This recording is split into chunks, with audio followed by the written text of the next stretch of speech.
Today's story starts quite innocently. At a local yard sale, brimming with voices and the clatter of old wares, there was this one object that caught Julian's attention. A large vintage mirror with intricate carvings in his wooden frame. It stood there among other useless rubbish, imposing and aloof, in a quiet corner, its allure both beautiful and foreboding. Julian was immediately summoned to the mirror. He was drawn to its cold touch, and the shiver it sent down his spine. Julian simply could not resist its silent calling. Grotesque, twisted figures danced around the dark mahogany frame of the mirror, each carved with an exquisite detail that seemed to wave and move in the flickering light. The glass of the mirror was cloudy at the edges, pulsating faintly, as if alive. Looking into it, Julian's reflection was distorted, something more like an underwater effect, and a chilling effect washed over him, as if something or someone else was hiding just out of reach behind the mirror. As Julian continued to interact with the mirror, the entity inside it seemed to grow. Not only did it seem to become more aware of Julian's presence, but also more malevolently curious. Each reflection was a scene slightly more sinister than the last, as if the veil between realities gradually became ever thinner. In the beginning, the visions were just mere flashes, looking like a glimpse on the side.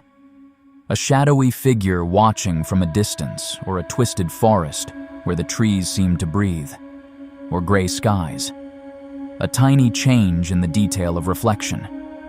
But as the days passed, these glimpses grew into prolonged observations. Julian would find himself staring at the mirror for hours, losing track of time.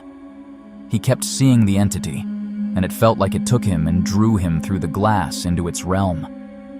Julian would see desolate landscapes where no life would dare to even try. Rivers flowing with this eerie, phosphorescent light, and abandoned cities whose buildings would moan with the wind.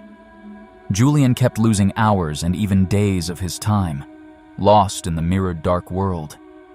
But that was not the worst. Each meeting left Julian more depleted, his nights more sleepless, and his world even more skewed. Other mirrors in his home started to fog for no reason, and the images inside twisted or disappeared altogether. The gap between his world and that of the mirror was melting, and with it, the shadow in Julian grew stronger.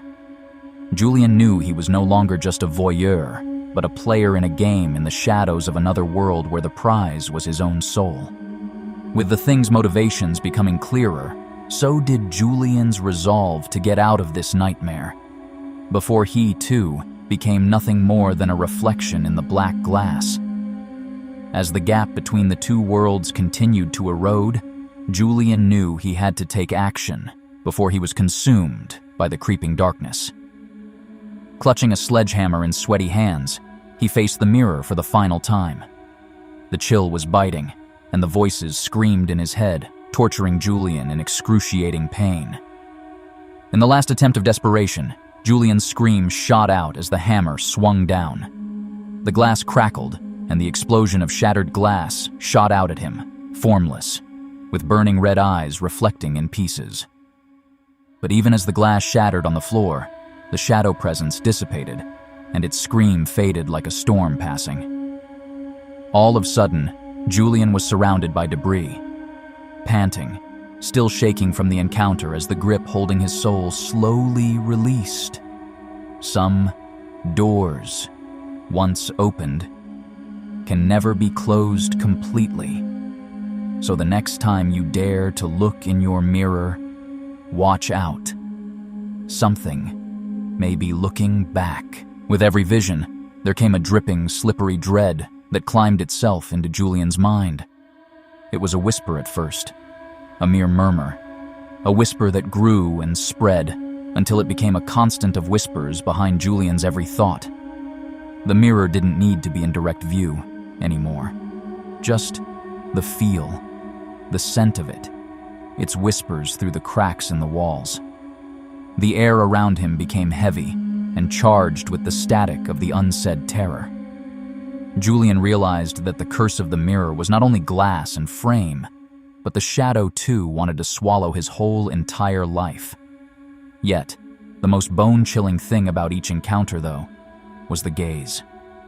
At first, it kept its distance, and the form was hiding in shadows. But the more Julian visited, the more confident it became. Now it stares right back at him, and the eyes are a void of black with flickers of red, like coal embers. The gaze was invasive, invading Julian's very soul, peeling back layer after layer of his soul as it got deeper and deeper in Julian.